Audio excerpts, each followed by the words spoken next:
আসসালামু আলাইকুম এভরিওয়ান, আশা করছি সকলে ভালো আছেন। আমাদের আজকের রেসিপি বিকালের নাস্তা। আশা করছি আপনাদের সকলের কাছে ভালো লাগবে এবং সহজও লাগবে। আর এই নাস্তা বানানো কিন্তু খুবই সহজ, কোনো ধরনের কোনো ঝামেলাই হবে না। ঘরে থাকা কয়েকটা উপকরণ দিয়েই কিন্তু আপনারা তৈরি করতে পারবেন। মাত্র 20 থেকে 25 মিনিট যদি হাতে সময় থাকে তাহলে কিন্তু এই নাস্তাটি তৈরি করতে পারবেন। আশা করছি আপনাদের সকলের কাছে ভালো লাগবে। ভালো লাগলে অবশ্যই আমাকে একটু ভালোবাসা দিয়ে আমার সঙ্গেই থাকবেন। তো এই নাস্তাটি বানানো খুবই সহজ, শুধুমাত্র ময়দা আর চিনি দিয়েই কিন্তু এই নাস্তাটি তৈরি করতে পারবেন।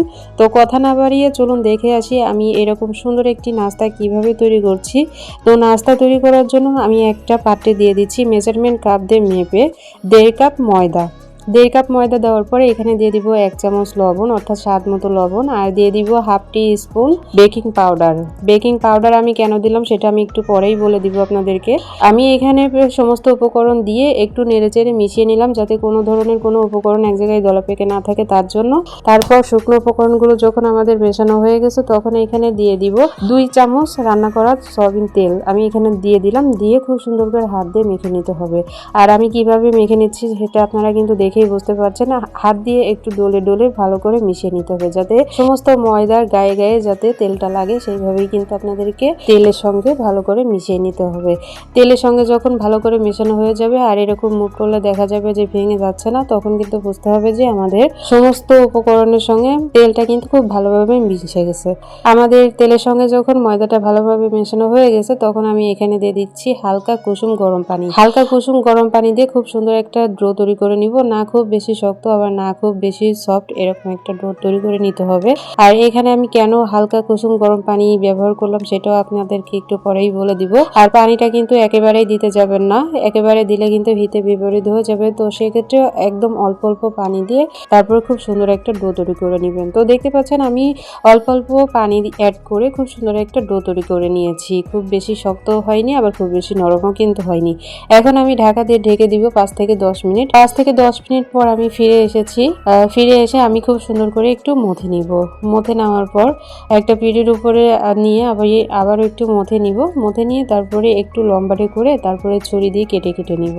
আমি 4 ভাগ করে নিলাম। 4 ভাগ করে নিয়ে একটার উপর আরেকটা আর একটার উপর আরেকটা এভাবে করে তুলে দিলাম। তুলে দিয়ে আবারও খুব সুন্দর করে মথে নিতে হবে, যেমন ভাবে পারেন সেভাবেই আর কি মথে নেবেন। তো আমি একটু গোল করে নিলাম, সব একসাথে করে দিয়ে তারপর গোল করে নিলাম। গোল করে নিয়ে তারপর আমি একটা রুটি বেলে নিচ্ছি, দেখতে পাচ্ছেন রুটির মতো।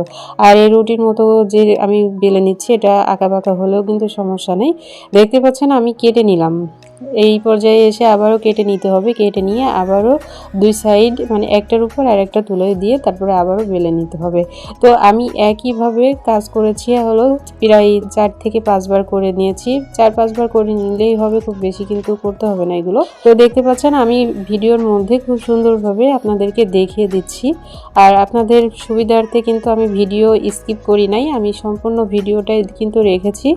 তো 5-7 বার করে নিলেই কিন্তু হবে। আটার ডোটা কেটে কেটে উপরে তুলে দিয়ে আবারও একসঙ্গে করে দিয়ে তারপর আপনাদেরকে এরকম বেলে নিতে হবে। এরকম করলে যেটা হবে আপনাদের নাস্তাগুলো কিন্তু খুব সুন্দরভাবে ফুলবে এবং লেয়ার যুক্ত হবে। আচ্ছা, এই পর্যায়ে আমি আপনাদেরকে বলে দিচ্ছি আমি যে বেকিং পাউডার আর হলো হালকা কুসুম গরম পানি ব্যবহার করেছিলাম তার কারণ হচ্ছে এই নাস্তাটি একটু নরম হবে, যাদের খেতে সমস্যা হয় শক্ত জিনিস, নরম খেতে পছন্দ করেন বা দাঁতের সমস্যা আছে যাদের, তারাই কিন্তু এরকম নাস্তাটি খেতে পারবেন এবং তাদের জন্যই কিন্তু এই নাস্তাটি একদম পারফেক্ট। আশা করি বোঝাইতে পেরেছি যে বেকিং পাউডার আর হলো হালকা কুসুম গরম পানি আমি কেন ব্যবহার করেছিলাম।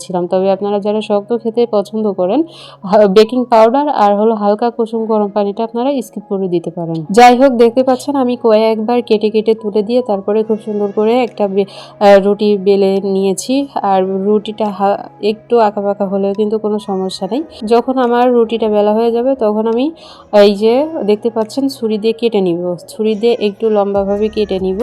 আর বাড়তি যে অংশগুলো আছে এগুলো কিন্তু আপনারা ফেলে দিবেন না। এই বাড়তি অংশগুলো কিন্তু ছোট ছোট পিস করে আপনারা তেলের মধ্যে দিয়ে ভেজে নিতে পারেন।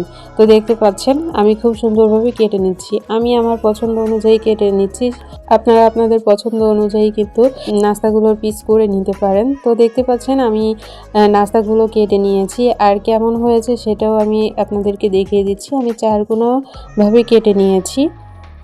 আপনারা আপনাদের পছন্দ অনুযায়ী কেটে নেবেন, ঠিক আছে। তো দেখতে পাচ্ছেন আমাদের নাস্তাগুলো কিন্তু একদম রেডি হয়ে গেছে। আর দেখতে পাচ্ছেন আমি কতটা পুরো রেখেছি, কতটা মোটা রেখেছি, সেটা কিন্তু আপনাদেরকে আমি দেখিয়ে দিচ্ছি যে কতটা সুন্দর হয়েছে আমাদের নাস্তার পিসগুলো। তো আমি সমস্ত নাস্তার পিসগুলো কাটা শেষ হয়ে গেছে, তখন আমি চলে এসেছি চুলায় আমি আগে থেকেই একটা কড়াই বসিয়ে দিয়ে পরিমাণ মতো তেল দিয়ে রেখেছিলাম। আর তেলটা কিন্তু খুব বেশি একটা গরম হয়নি, এই যে দেখা যাচ্ছে যে অনেক বেশি গরম হয়ে গেছে সেটা দেখা যাচ্ছে। আমার ভিডিওর স্পিডটা একটু বাড়ানো আছে, আমি ভিডিওটা লং হয়ে যাবে এই জন্য আপনাদের সুবিধার্থে আমি ভিডিওটা একটু স্পিডটা বাড়িয়ে দিয়েছি।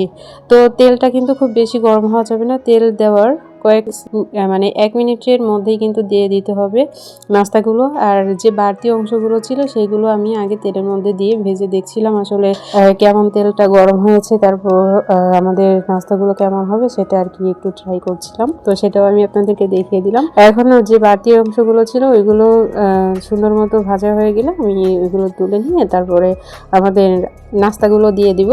নাস্তার পিসগুলো দিয়ে আমি একটু সময় নিয়ে তারপরে নাস্তাগুলো কিন্তু ভেজে নিতে হবে।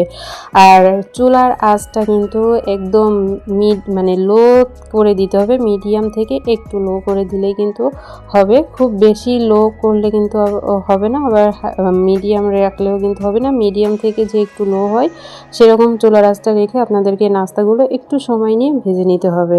তো দেখতে পাচ্ছেন নাস্তাগুলো কিন্তু ইতিমধ্যে অনেকটাই ফুলে গেছে, কতটা ফুলেছে সেটাও কিন্তু আপনারা দেখতে পাচ্ছেন। তো আমাদের নাস্তাগুলো কিন্তু উল্টিয়ে পাল্টিয়ে দিতে হবে, একটু পরপর উল্টিয়ে পাল্টিয়ে দিয়ে সমানভাবে একদম কালার করে ভেজে নিতে হবে। আমার মানে এই পর্যায়ে আমি তুলে নিচ্ছি, আমি আমার পছন্দ মতো কালার করে তুলে নিচ্ছি। আপনারা আপনাদের পছন্দ মতো কালার করে ভেজে নিতে পারেন। কে কোথা থেকে আমার ভিডিওটি দেখছেন অবশ্যই লাইক কমেন্টস করে জানিয়ে যাবেন। আমার ভিডিওটি কেমন লাগছে সেটা তো অবশ্যই জানাবেন, আর বন্ধুদের মাঝে শেয়ার করে দেওয়ার চেষ্টাও করবেন। তো দেখতে পাচ্ছেন আমাদের নাস্তাগুলো কিন্তু হয়ে গেছে। এক পার্ট যখন হয়ে যাবে আমি ধাপে ধাপে সমস্ত নাস্তাগুলোকে ভেজে নিব, একদম সেই আগের মতো করে সেমভাবে। তো আমাদের নাস্তাগুলো যখন ভাজা হয়ে গেছে তখন আমি আরেকটা পাত্র বসিয়ে দিলাম। পাত্র বসিয়ে দিয়ে 1/2 কাপ দিয়ে দিব চিনি, 1/2 কাপের জন্য 1 কাপ পানি দিয়ে তারপরে 2টো এলাচ আমি এখানে ছিঁড়ে দিয়ে দিলাম জাস্ট ফ্লেভারের জন্য। এখন খুব সুন্দর করে নেড়ে চেড়ে চিনির পানিটাকে আর কি গলিয়ে নিতে হবে, চিনিটাকে গলিয়ে নিতে হবে। আর খুব বেশি এইখানে কিন্তু চিনি শিরা তৈরি করা যাবে না, শুধু বলক চলে এলেই কিন্তু আমাদের চিনির পানিটা হয়ে যাবে।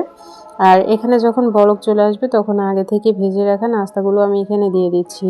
আগে থেকে নাস্তা দিয়ে আমি এখানে খুব সুন্দর করে নেড়ে চেড়ে নিয়ে প্রায় 10 মিনিট মতো কিন্তু আমি এখানে রান্না করে নিব।